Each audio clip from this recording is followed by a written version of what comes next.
저는 얼마 전에 제 중마 고우의 결혼식, 외동딸 결혼식을 다녀온 적이 있습니다. 그 결혼식장에 정시에 도착을 했는데 친구가 이제 막 식장 안으로 들어갔다고 합니다. 그래서 먼저 와 있던 친구들은 이미 인사를 했으니 나는 식당으로 가겠다 해서 대부분의 친구들이, 하객들이 식당으로 빠지는 동안에 저는 이제 친구의 얼굴을 못 봤기 때문에 저는 어쩔 수 없이 결혼식장 안으로 들어가게 되었습니다. 그 결혼식장 안은 아주 아담한 한 200명 정도 들어갈 만한 그러한 공간이었는데 천정이 돔 형식으로 되어 있어서 거기에 별들을 비추자 마치 그 안에는 우주선에 들어온 것 같은 느낌을 갖게 되었습니다. 교회도 이렇게 이쁘게 꾸밀 수 있겠구나, 제가 한 수 배우게 되었습니다.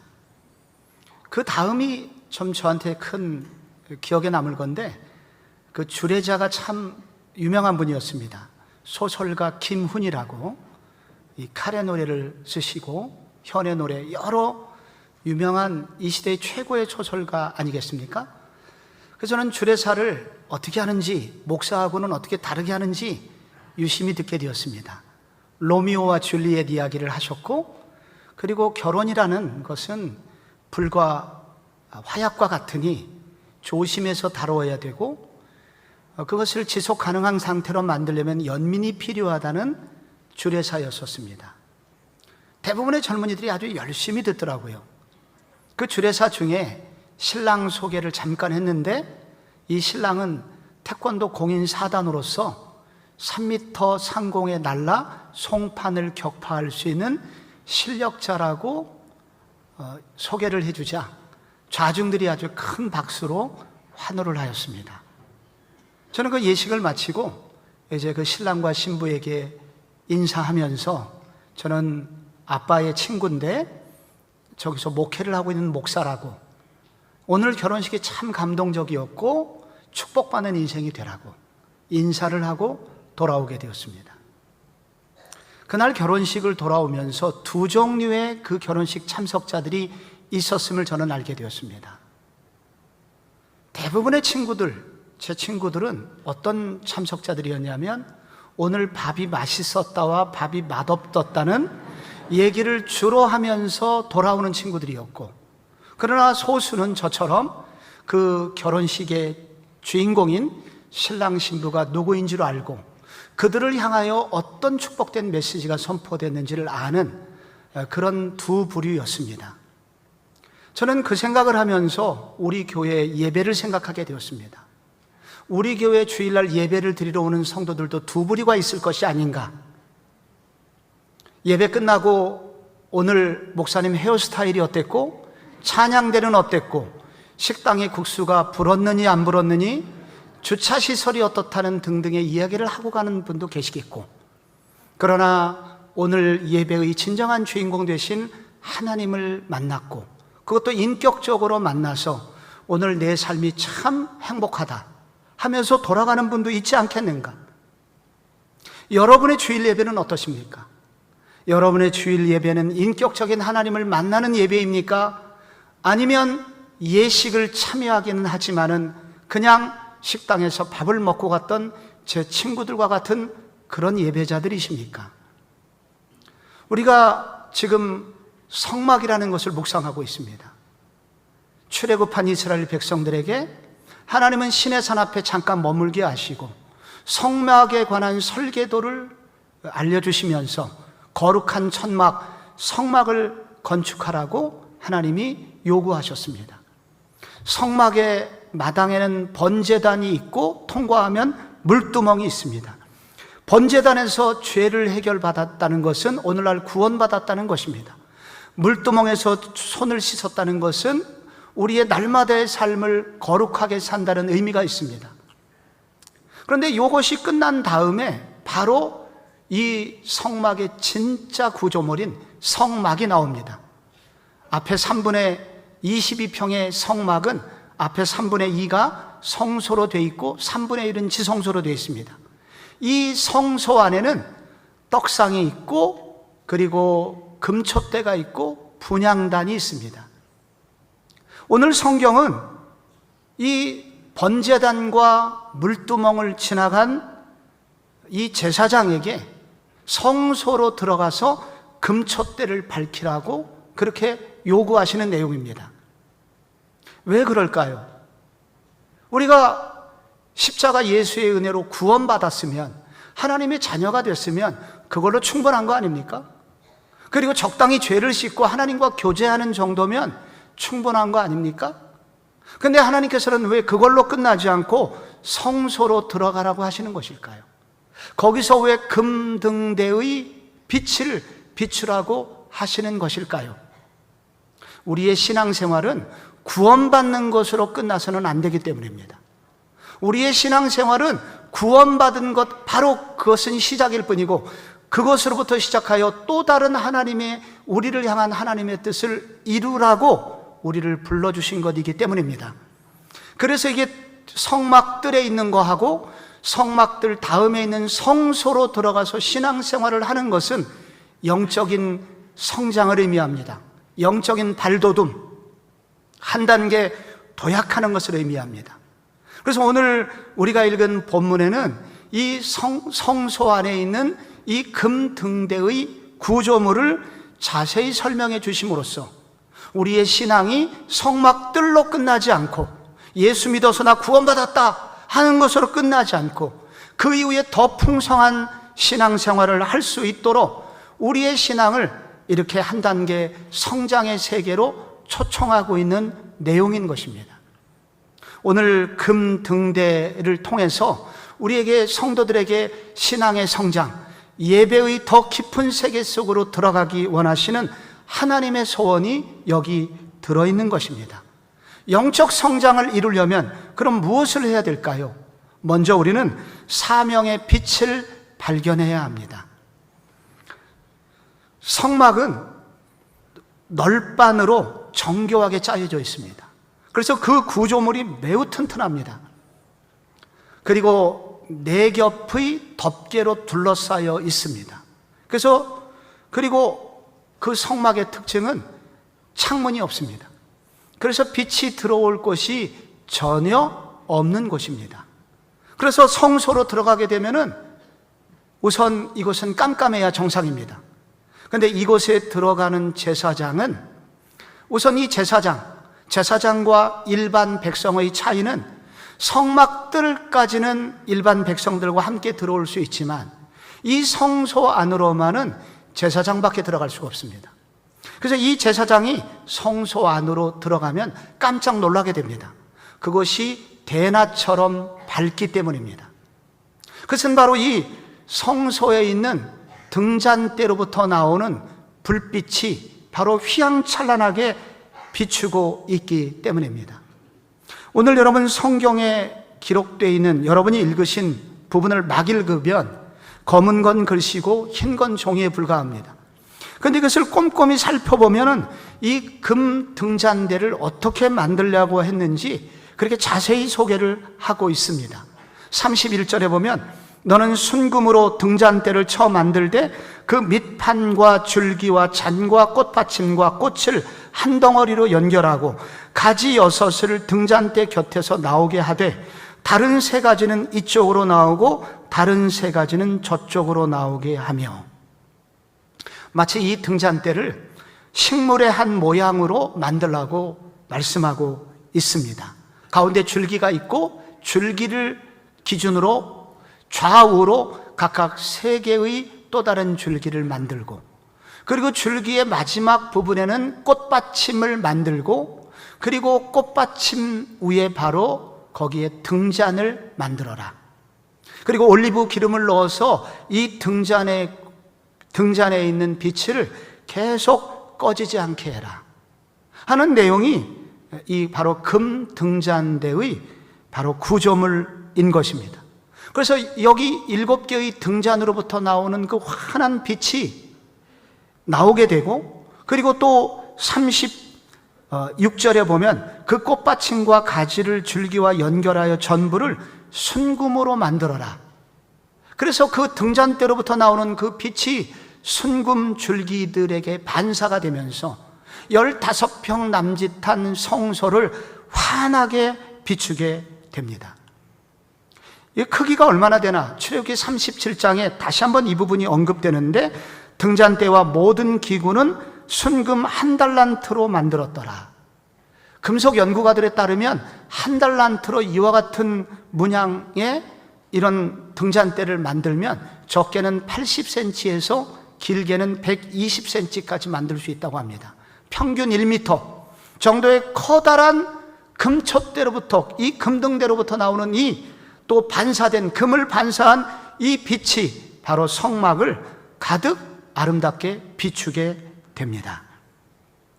제사장에게 있어서 이 빛은 적어도 3가지 큰 의미를 가지게 됩니다. 먼저 이 빛은 하나님의 영광을 비추는, 하나님의 영광을 떠오르게 하는 빛입니다. 왜냐하면 창세기 1장에 보면 하나님께서 태초에 천지를 만드실 때, 땅이 혼돈하고 공허했을 때 빛이 있으라 하시니 바로 혼돈과 무질서를 질서로 바꾸었습니다. 이때 하나님이 첫날 만들었던 빛은 태양빛이 아닙니다. 태양은 넷째 날 만들어지거든요. 해, 달, 별을 4일째 만드십니다. 그럼 첫째 날 만드셨던 그 빛은 도대체 무엇인가? 한마디로 빛의 원리, 빛이신 하나님의 그 빛의 일부를 이 세상을 위하여 하나님이 떼어주신 것입니다. 그래서 우리는 태양이 없는 지금도 빛의 한 형태인, 이렇게 전기불도 있고 호롱불도 있고 많은 빛으로 만들어지는 이 모든 빛의 원래 그 원리를 바로 하나님은 첫날 만드신 것입니다. 그래서 하나님 그분이 빛이시라는 것을 알게 됩니다. 하나님은 밝으신 분이라는 것을 알게 됩니다. 그래서 이 성소 안에 빛나는 이 빛을 보면서, 와, 하나님은 이렇게 밝은 분이구나, 하나님은 이렇게 영광스러운 분이구나 하는 것을 생각나게 하는 빛입니다.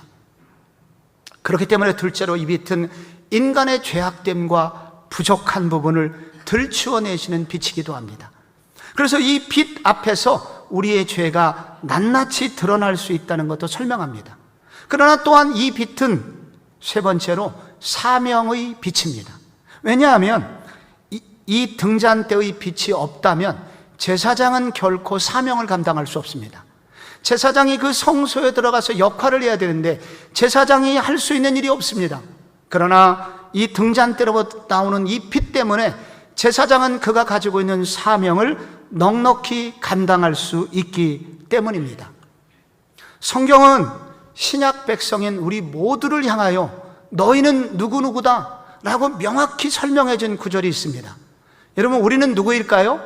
베드로전서 2장 9절에 따르면 너희는 택하신 족속이요, 그 다음에 뭡니까? 왕같은 제사장들이요, 거룩한 나라요, 그의 소유된 백성이라고 말합니다. 여러분, 우리를 일컬어서 성경은 왕같은 제사장이라고 말하고 있습니다. 그런데 이 왕같은 제사장인 우리 모두는, 구약은 일부만 제사장이 있었지만은 신약에 따르면 그리스도 안에서 구원받은 모든 사람들이 다 제사장이래요.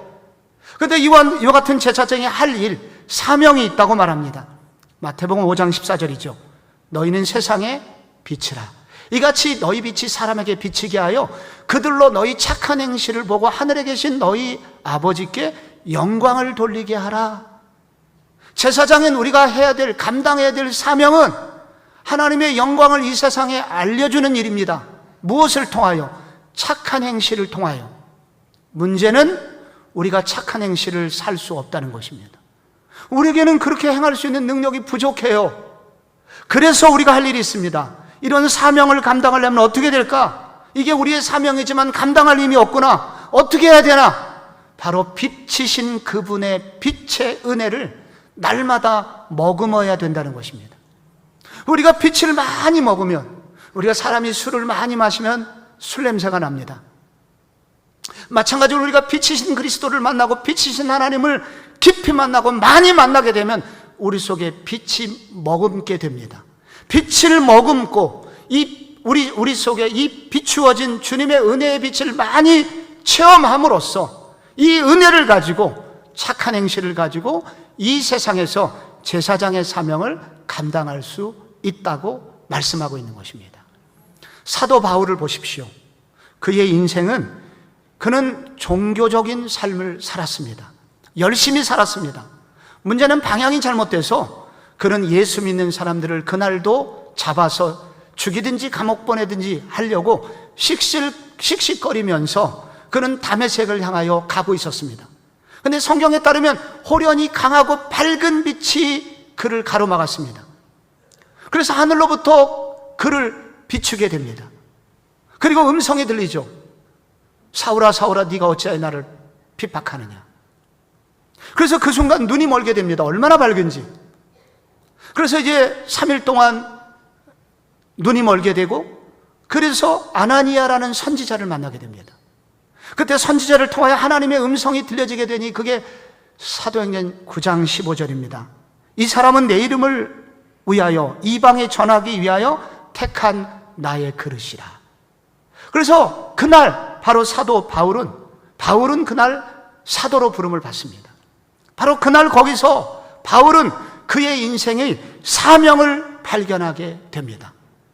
내 인생을 여기에 드려야 되겠구나, 내 인생은 여기로 부름을 받은 것이구나 라고 바로 그날 부름을 받게, 확신을 가지게 됩니다. 그 이후에 바울은 조금 더 흔들리지 않는 삶을 살게 되죠.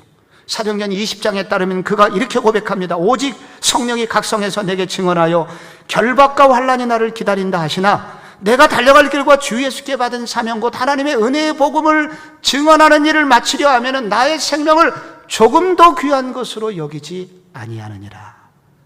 그는 그 다음 날부터 흔들리지 않는 삶을 살게 됩니다. 빛으로 찾아오신 바로 그리스도로부터 사명을 발견했기 때문입니다. 예배다운 예배라는 책이 있습니다. 총신대 역사학과 교수인 김효남 목사님이 바로 명절을 썼습니다. 그런데 이 책에 보면 이런 얘기가 나옵니다. 소명은 어떻게 살 것인가부터 어떻게 죽을 것인가를 포함하는 것이다. 보통은 세상이 정해놓은 높은 가치의 기준으로 자기의 소명을 정하게 된다. 세상에서 귀하다고 하면 귀한 소명, 가치 없다고 하면 가치 없는 소명일 것이라고 생각한다. 그러나 신자의 소명은 다르다. 이것은 혼자 골똘히 생각한다고 주어지는 것도 아니고 단지 기도하면 얻는 것도 아니다. 성령께서 말씀을 통해서 역사하실 때 일어나게 된다. 이때 우리는 가치의 참된 질서를 발견하게 된다. 무엇이 진정으로 위대한 것인지 깨닫게 된다. 그래서 모든 신자는 성령과 말씀을 통해서 발견된 소명을 따라 살아야 한다. 이것을 발견하는 자리가 바로 예배이다. 여러분, 우리가 예배 시간에 무엇을 추구해야 되느냐 하면 바로 주님, 나는 어디로 부름을 받았습니까? 나는 무엇 때문에 주님께서 이 땅에 여기를 보내셨나요? 내 인생은 어디에 들여져야 되며 나는 어디에 목숨을 걸어야 합니까? 내가 죽기까지 달려가야 될 길은 무엇입니까? 하나님, 이렇게 이것을 발견할 수 있는 자리가 바로 예배의 자리라는 것입니다. 이렇게 예배 시간에 주님께 이것을 소원하고 꿈꾸고 말씀을 구하고 기도하는 동안에 성령께서 우리는 이런 소명을 발견하도록 도와주신다는 것입니다. 많은 성도들이 맥없이 살게 됩니다. 왜 그렇게 살까요? 내가 어디로 부름을 받았는지 소명이 불분명하기 때문입니다. 내가 어디에 목숨을 걸어야 되는지 아직 발견하지 못했기 때문입니다. 특히 이것을 발견해야 되는 층이 있습니다. 젊은이들입니다. 학생들입니다. 왜 이 시대에 많은 젊은이들이 방황합니까? 왜 이 시대에 많은 젊은이들이 의미 없이 시간을 죽이고 살고 있습니까? 내가 목숨을 걸어야 되는 사명을 발견하지 못했기 때문입니다. 그래서 우리도 이 시간에, 이 예배 시간에 우리의 다음 세대를 위해서 기도해야 됩니다. 주여, 우리의 자녀들이 목숨을 걸 만한 것이 무엇인지, 하나님이 나를 어디로 부르셨는지 분명한 소명을 발견하는 은혜를 주시옵소서. 우리도 마찬가지로 그 소명을 다시 한번 발견해야 되고 동시에 발견한 소명을 확인하는 시간, 그것이 예배여야 한다는 것입니다. 우리가 바로 성소의 신앙이란 무엇인가? 우리는 이런 예배 시간을 통해서 이 살아계신 하나님이 나를 어디로 불러주셨는지 소명을 분명히 알 수 있는 시간, 바로 이 시간이 예배 시간이며, 이 소명을 발견하고 깨달을 때 우리의 신앙은 영적 발돋움을 할 수 있게 된다는 것입니다. 이 금등대가 알려주는 영적 성장의 또 하나의 교훈이 있습니다. 그것은 고통의 시간에도 내 손을 잡고 계시는 하나님을 바라보라. 이렇게 바라볼 때 우리의 신앙이 한 단계 도약하게 된다는 것입니다. 33절 이하를 읽어보면 이 금등대, 이 금등잔대를 만들 때 매우 주님이 강조하고 있는 구절이 있습니다. 그것은 바로 살구꽃 형상으로 만들라는 것입니다. 33절에 그 가지를 살구꽃 형상으로 만들라. 34절에도 등잔대 줄기에는 살구꽃 형상의 잔넷과 꽃받침과 꽃이 있게 하고, 살구꽃 잔, 살구꽃 꽃받침, 그리고 살구꽃이 계속 반복해서 나오고 있습니다. 이 살구꽃은 이스라엘 백성들에게 매우 중요한 꽃입니다. 이스라엘 백성들에게 우리나라 하면 무궁화꽃이 떠오르죠. 이스라엘 백성들에게 몇 가지 꽃이 있는데 그 중에 한 가지 이스라엘 백성들에게 매우 중요한 꽃이 살구꽃입니다. 근데 이 우리나라의 살구하고 이스라엘의 살구는 좀 다릅니다. 그래서 사실 많은 영어 성경은 그 이스라엘의 살구꽃을 아몬드 꽃이라고 그렇게 번역을 했습니다. 이 아몬드 꽃은 어떻게 생겼을까요? 이렇게 생겼습니다. 그래서 우리나라 살구꽃과 비슷하지만은 정확하게 우리나라 살구꽃은 아닙니다.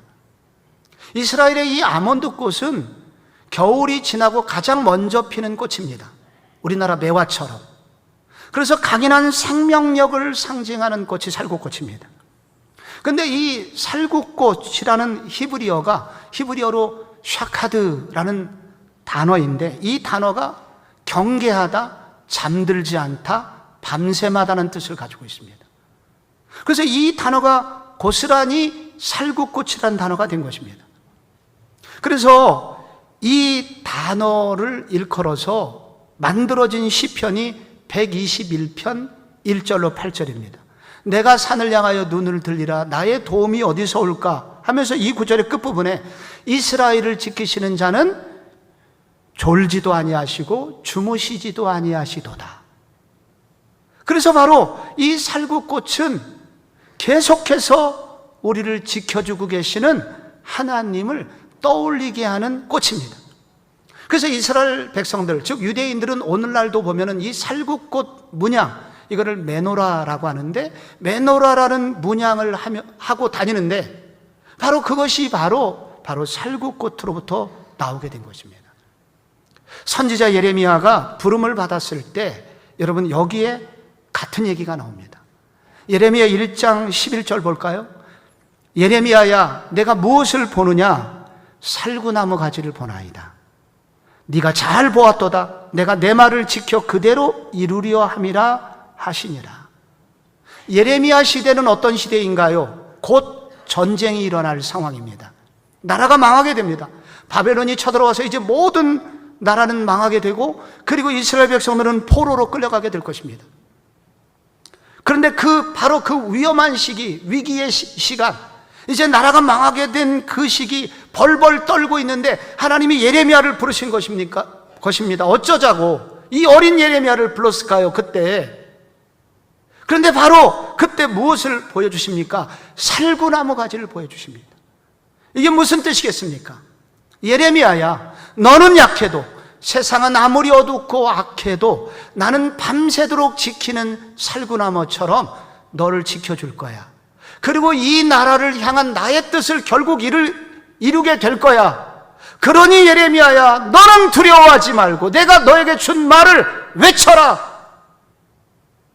그래서 이 말씀을 듣고 예레미야 선지자는, 예레미야는 어리지만 살아계신 하나님의 말씀을 외치게 됩니다. 그것 때문에 감옥도 가고 그것 때문에 비난도 받았지만, 근데 결국 예레미야의 말처럼 다 이루어지게 됩니다. 그리고 결국 예레미야는 진짜 선지자로 인정을 받게 됩니다. 무엇이 가능하겠습니까? 바로 이 어둠 속에서도, 그리고 많은 핍박 속에서도 여전히 선지자 예레미야를 붙들고 계시고 지켜주시고 손잡아 주시는 이 신실하신 하나님이 함께 하고 계셨기 때문에, 그에게 즉 살구나무가 되어주셨기 때문에, 그래서 예레미야는 그 위기를 견딜 수 있었다고 말씀하고 있는 것입니다. 그러므로 오늘날 여러분, 바로 이때 예레미야의 영적인 눈이 떠지고, 그때 예레미야는 용기를 다해서 말씀을 선포하게 되지요. 야곱도 마찬가지입니다. 형의 칼날에 피하여 도망을 가가지고 얼마나 빨리 도망갔는지, 하루에 60km를 뛰어가지고 첫 번째 어느 장소에서 돌베개를 하고 잠을 잡니다. 두려움 속에서 떨면서 간신히 잠이 들었는데, 하늘의 영광스러운 빛이 꿈에 그에게 나타나서 비춰주었고, 사다리를 타고 거기서 하나님이 임재하셨습니다. 내가 너를 이 땅에 돌아오기까지 내가 너를 꼭 지켜줄 거야. 그 음성을 듣고 여러분, 야곱이 잠이 깨서 했던 유명한 고백이 있습니다. 여호와께서 과연 여기 계시거늘 내가 알지 못하였도다. 그가 영적으로 각성하는 순간이었습니다. 그리고 거기다가 돌에다가 기름을 붓죠. 그리고 여기다가 성전을 짓겠다고 말하고, 그리고 11조를 드리겠다고 약속을 합니다. 예배를 드리고 있었던 것입니다. 베델이 됩니다. 그래서 베델, 하나님의 집이 되죠. 근데 그 문맥의 마지막 구절이 이렇게 끝납니다. 그 땅의 원래 이름은 루스더라. 루스가 바로 살구나무라는 뜻을 가지고 있습니다. 바로 그래서 그 장소, 하나님의 집이 됐던 바로 그 장소는 바로 그 칠흑 같은 어둠의 밤에도 나와 동행하시고 나를 붙잡아 주시고 내 손을 잡아주시고 동행하시는 하나님의 은혜를 떠올리는 것이 바로 살구나무요, 바로 그러한 은혜가 나를 떠나지 않는다는 것, 그것을 각성하는 그 순간 우리 영혼의 어둠이 걷히고 빛이 들어오는 순간이 되는 것입니다. 엘리자 히윗이라는 독신 여성이 있었는데, 자기 몸을 아끼지 않고 아이들을 돌봤던 선생님이었습니다. 근데 문제아가 발생했고, 그 문제아를 퇴학시키지 않기 위해서 애를 쓰고 있었는데, 그 문제아가 그 선생님을 밀어버리는 바람에 의자 모서리에 척추가 부딪혔고, 그래서 그 순간 선생님은 쓰러지게 되었습니다. 온 전신에 석고 붕대를 감았습니다. 그리고 그는 병원에서 그 학생을 향한 이글거리는 분노와, 그리고 평생 척수 장애인이 될지 모른다는 두려움 속에서 하루하루를 보내고 있었습니다. 그런데 한 흑인 여성이 이렇게 노래를 부르면서 청소를 하고 있습니다. 흑인 여성은 얼핏 보기에도, 그리고 그 당시까지만 해도 흑인 청소부가 얼마나 천대를 받고 있는지 알고 있었기 때문에 노래 부르는 그 흑인 여자분이 궁금했습니다. 당신 무엇 때문에 그렇게 즐겁소? 흑인 여자가 이렇게 말했습니다. 하나님이 나와 함께 하시거든요. 주님이 내 손을 붙잡아 주시거든요. 오늘도 주님이 힘 주셔서 저는 노래할 수 있답니다. 그 얘기를 듣는 그 순간 바로 이 엘리자 히윗의 마음속에 한 줄기 빛이 들어왔다고 합니다. 영적인 각성이 일어났다고 합니다. 아, 그렇구나. 내 칠흑 같은 어둠의 밤에도 나와 함께 하시는 분이 계셨지. 하나님이 여전히 계셨지. 하나님이 무슨 뜻이 계시니까 나에게도 이런 고난을 주셨겠지. 그래서 그때 받은 영감을 가지고 그가 노래를 만들게 되니 그것이 찬송가 370장입니다. 주 안에 있는 나에게 딴 근심이 있으랴 십자가 밑에 나아가 내 짐을 풀었네. 2절에 보면은 그 두려움이 변하여 내 기도 되었고 전날의 한숨 변하여 내 노래 되었네. 그래서 이 여자분이 계속해서 이 찬송을 만들고 부르는 동안에 그의 영혼은 한없이 밝아지게 되었고, 그러다 보니 마음의 기쁨이 일어났고, 그 결과 육신의 질병도 고쳐져서 옛날의 자리로 돌아가게 되었다고 합니다. 이것이 바로 살구꽃의 은혜인 것입니다. 오늘 우리의 신앙이 언제 성장하냐면, 우리의 신앙이 성막들이 아니라 언제 성소의 신앙으로 변화되냐면, 내 삶의 고통이 계속되고 내 삶이 어두운 것 같아도, 그러나 이 어두움 속에서도 여전히 나를 붙들고 계시는 하나님의 손이 있다는 것을 발견하는 그 순간, 그리고 이 고난을 통과하면서 이 고난을 통해서 이루시려는 하나님의 뜻이 있다는 사실을 깨닫는 그 순간, 그때 그 순간 이 하나님이 우리 속에 빛을 비추어 주시면서 그 비춰진 그 머금은 신앙으로 우리의 신앙은 한 걸음 더 주님의 은혜의 세계로 깊이 들어가게 된다고 합니다. 성도 여러분, 이런 은혜를 맛보실 수 있기를 바랍니다.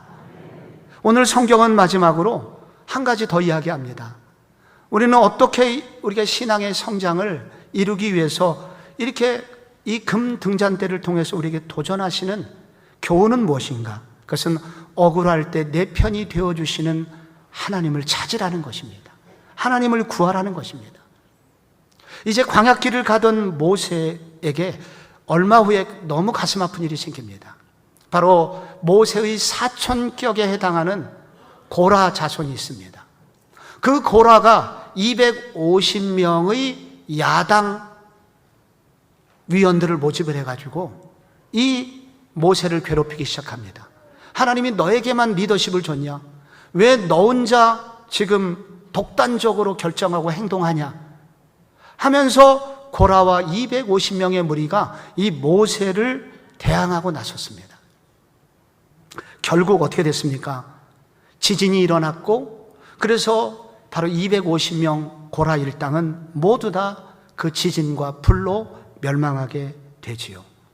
그 사건 직후에 하나님은 모세에게 12지파의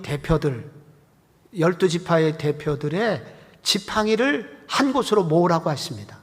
그리고 지팡이에다가 지팡이 소유자의 이름을 쓰라고 했습니다. 그리고 그것을 언약궤 옆에 놓아두었는데 다음날 들어가 보니까 놀라운 일이 생겼습니다. 바로 모세의 형이었던 아론의 지팡이에게만 살구꽃이 피게 된 것입니다. 민수기 17장 8절에 나옵니다. 이튿날 모세가 증거의 장막에 들어가 본즉 레위 집을 위하여 낸 아론의 지팡이에 움이 돋고 순이 나고 꽃이 피어서 살구나무가 열렸더라. 거기 바로 죽은 막대기 같은 그 막대기 위에 순이 돋는 것도 기적이고, 거기에 바로 꽃이 피어가지고 살구꽃이 아름답게 피어 있었던 것입니다. 그래서 살구꽃은 여기 이런 의미가 있습니다. 많은 도전을 받고 공격을 받고 다른 사람은 그 사람이 나쁜 사람이라고 얘기한다고 하더라도 하나님만큼은 진실을 알고 계시다는 것입니다. 밤새 지켜보시는 분이기 때문에, 우리의 일거수일투족을 다 아시는 분이시기 때문에 우리의 진실을 아시는 분, 그분이 바로 우리 하나님이시라는 것입니다. 모세는 40년간 광야에서 이 백성들을 이끌었습니다. 여러분, 4년이나 5년도 아니고 어떻게 40년 동안 이렇게 앞뒤를 분갈하지 못하는 백성들의 인도자가 될 수 있었을까요? 자기 힘으로만은 불가능했을 것입니다. 그러나 모세의 마음을 아시고, 모세의 눈물을 아시고, 모세의 진실을 아시고, 모세의 진정성을 아시는, 모세의 의도를 아시는 분이 하나님이셨기 때문에, 모세가 이런 것 때문에 괴로워하고 힘들 때마다 하나님이 나타나셔서 모세야, 내가 너를 안다, 내가 너의 진실을 알고 네 눈물을 알고 있다 라는 이런 음성을 들려주셨기 때문에 모세는 다시 힘을 얻을 수 있었고, 모세는 다시 기운을 내서 바로 그 리더의 길을 걸어갈 수 있었다고 말합니다. 모세는 좋겠다, 하나님이 그렇게 직접 나타나셔서 막대기에 살구꽃까지 피워주시는 기적을 보여주시면서 너희들 봤지? 하나님이 내 편이야? 라고 이렇게 모세한테 그렇게 해주셨던 모세가 부럽다 라고 여기시는 분들이 계실 수 있습니다. 그런데 성경은 우리 모두에게 우리가 살구꽃과 이 모세가 경험했던 것과 비교할 수 없는 살구꽃의 은혜를 받았다는 사실을 성경은 우리에게 알려주고 있습니다. 왜냐하면 여러분 오늘 31절에 보면은 너는 순금으로 등잔대를 쳐 만들되, 그리고 36절에도 뒷부분에 전부를 순금으로 쳐서 만들라고 하였습니다. 치라는 것은 망치로 두들기라는 의미입니다. 여러분 이 순금 등잔대가 나오기 위해서 수없는 망치질을 했고, 그리고 송곳으로 구멍을 뚫고, 그리고 끌로 다듬는 아픔을 이 순금이 경험을 했다는 것을 말하고 있는 것입니다. 그리고 살구꽃이 만들어지게 된 것이죠. 신약 성경에는 살구나무와 관련된 한 분의 이야기를 소개하고 있습니다. 이분은 하나님의 아들이었지만은 이 세상에 인간의 몸을 입고 이 땅에 오셨다고 합니다. 그런데 인간을 구원하시기 위해서 많은 선한 일을 행했음에도 불구하고 사람들을 이 사람은 죄인이라고 밀어붙였고, 그리고 마지막 날 그는 밤새 억울한 재판을 받으시면서 고난을 당했다고 합니다. 그리고 마지막 날 새벽에 로마 군병들에게 살점이 떨어져 나가는 채찍을 수없이 맞으시고, 그리고 나무 위에 눕히신 다음에 그의 손과 발에 커다란 대못을 박아서 망치질을 해서 나무와 그의 몸이 붙어 있게 했다고 합니다. 그런데 하나님은 그의 진심을 아셨고, 그래서 그를 다시 살려주셨습니다. 그래서 그를 부활이라고 하고, 그 부활하신 그분이 제자들에게 하신 약속이 있습니다. 볼지어다 내가 세상 끝날까지 너희와 항상 함께 있으리라 하시니라. 그분이 누구십니까? 예수 그리스도시죠. 그래서 진정한 살구꽃은 누구냐? 바로 이 예수님이신 것입니다. 이분이 바로 살구꽃 예수님이신 것입니다. 우리를 위해서 채찍에 맞으시고, 우리를 위하여 송판에 여러분 살점이 떨어져 나가는 살점을 뚫고 송곳으로 후벼 파듯이 아픔을 당하시고, 그리고 모함을 받으신 그분, 이렇게 억울한 일을 당하셨기에, 이렇게 눈물을 흘리셨기에 그렇기 때문에 이분은 우리의 눈물을 알고 우리의 아픔을 아시는 분이라고 합니다. 그래서 우리가 할 일이 있습니다. 바로 이 예수님에게 우리의 아픔을 아뢰는 일입니다. 우리의 아픔과 우리의 눈물을 이분에게 쏟아내는 일입니다. 그때 무슨 일이 일어납니까? 바로 그분이 우리를 위하여 직접 찾아오신다고 말씀하십니다. 바울과 실라가 빌립보에서 귀신 들린 한 여종을 고쳐주었다는 이유로 억울하게 감옥에 갑니다. 채찍에 맞고 그는 죄인이 되어서 감옥에 들어갑니다. 그런데 여러분, 이 바울과 실라가 무엇을 했을까요? 사도행전 16장 25절에 한밤중에 바울과 실라가 기도하고 하나님을 찬송함에 죄수들이 듣더라. 이 말은 기도했다가 찬송했다가 라는 분사구문으로 되어 있습니다. 그는 기도하고 찬송했다고 합니다. 그 순간 무슨 일이 벌어졌습니까? 그의 손에 있었던 수갑이 풀리고 발에 있던 족쇄가 풀리고, 그리고 옥문이 열리는 기적을 경험합니다. 사도행전에서 이와 같은 기적은 하나님의 임재를 설명하는 것입니다. 하나님이 그의 마음을 알고 계셨다는 것입니다. 사랑하는 성도 여러분, 지나간 일주일 여러분의 삶은 어떠셨습니까? 여러분, 우리의 삶도 이렇게 많은 억울한 일을 당하게 됩니다. 우리 직장 상사로부터, 그리고 동업자로부터, 때로는 그 온 가까운 사람들로부터 송곳처럼 찌르듯이 아픈 일을 만나기도 하고, 그리고 모함을 받고 억울한 일을 당하기도 합니다. 세상 사람들은 술집에 가서 술이라도 마시면서 푼다지만, 사랑하는 성도 여러분, 여러분은 이 아픔을 어디에 하소연하시겠습니까? 주님은 오늘 이렇게 말씀하십니다. 나에게 오라. 내가 그런 아픔을 이미 당해봤노라. 나에게 구하라. 나에게 쏟아내라. 내가 네 편이 되어줄 거야 라고 주님은 우리에게 도전하고 계신 것입니다. 여러분, 왜 주일 예배를 나오셨습니까? 이 예배 시간이 그런 시간이 되시기를 바랍니다. 주님, 내 눈물이 있습니다. 내 아픔이 있습니다. 나의 억울함이 있습니다. 나를 아시죠, 주님? 이렇게 주님 앞에 메어 달릴 때 여러분의 이 주님이 여러분을 만나주시고 새롭게 해 주실 것입니다. 이 주님을 체험하는 매주일의 예배가 여러분의 예배가 되시기를 축원합니다.